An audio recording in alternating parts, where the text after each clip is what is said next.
ଆମ ଜୀବନରେ ପ୍ରତିଟି ମୁହୂର୍ତ୍ତରେ ଯାହା କିଛି ବି ଘଟିଥାଏ ତାହା ପଛରେ ନିଶ୍ଚିତ ଭାବରେ କିଛି ନା କିଛି କାରଣ ଦୃଶ୍ୟମାନ ହେଉ ବା ଅଦୃଶ୍ୟ ଭାବରେ କିଛି କାରଣ ଲୁଚି ରହିଥାଏ।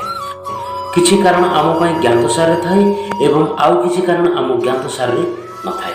ଠିକ୍ ସେମିତି ଏକ ଘଟଣା ଘଟିଥିଲା ମହାଭାରତ ଯୁଦ୍ଧ ସମୟରେ, ଯେତେବେଳେ ପିତାମହ ଭୀଷ୍ମ ଶରଶଯ୍ୟାରେ ପଡ଼ି ନିଜର ଅନ୍ତିମ ଶ୍ୱାସ ନେଉଥିଲେ, ସେତେବେଳେ ପ୍ରଭୁ ଶ୍ରୀକୃଷ୍ଣ ତାଙ୍କୁ ସାକ୍ଷାତ କରିବାକୁ ଆସିଥିଲେ। ସେତେବେଳେ ପିତାମହ ଭୀଷ୍ମ ତାଙ୍କୁ କହିଲେ, ହେ ମାଧବ, ମୋତେ ମୋ ପୂର୍ବ 10 ଜନ୍ମ ବିଷୟରେ ଜଣାଅଛି। ଗତ 10ଟି ଜନ୍ମରେ ମୁଁ କୌଣସି ପ୍ରକାର ପାପ କାର୍ଯ୍ୟ କରିନାହିଁ, ତଥାପି ମୋତେ ଏତେ କଷ୍ଟ କାହିଁକି ଭୋଗିବାକୁ ପଡ଼ୁଛି?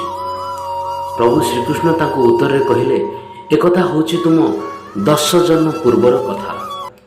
ସେତେବେଳେ ଆପଣ ଜଣେ ରାଜକୁମାର ଥିଲେ।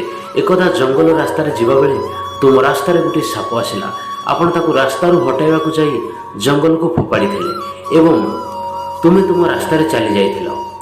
ସାପଟିକୁ ଜଙ୍ଗଲକୁ ଫୋପାଡ଼ିବା ଫଳରେ ସେ ଗୋଟିଏ କଣ୍ଟା ଗଛରେ ଫସିଗଲା। ତା ଦେହ ସାରା କଣ୍ଟା ପଶିଗଲା। ସେ ଯେତେ ବି ଚେଷ୍ଟା କଲା ସେଥିରୁ ବାହାରକୁ ଆସିବାକୁ, କିନ୍ତୁ ଅଧିକରୁ ଅଧିକ ଫସିବାକୁ ଲାଗିଲା, କିନ୍ତୁ ସେ କଣ୍ଟା ଗଛରୁ ସେ ବାହାରି ପାରିଲା ନାହିଁ। ସେଠି ସେମିତି ଅନେକ ଦିନ ଧରି ଛଟପଟ ହେଉଥାଏ। ସେତିକିବେଳେ ସେ ଭଗବାନଙ୍କୁ ପ୍ରାର୍ଥନା କଲା ଯେ ମୋର ଏ ଅବସ୍ଥା ଯିଏ କରିଛି, ପ୍ରଭୁ ତାକୁ ମଧ୍ୟ ଏମିତିକା ଦଣ୍ଡ ମିଳୁ। ପୂର୍ବ 10 ଜନ୍ମରେ ଆପଣ ଏମିତି କିଛି ବି ପାପ କରିନାହାନ୍ତି ଯାହାଫଳରେ ଆପଣ ଏ ପାପର ଭାଗିଦାରୀ ହୋଇପାରିବେ।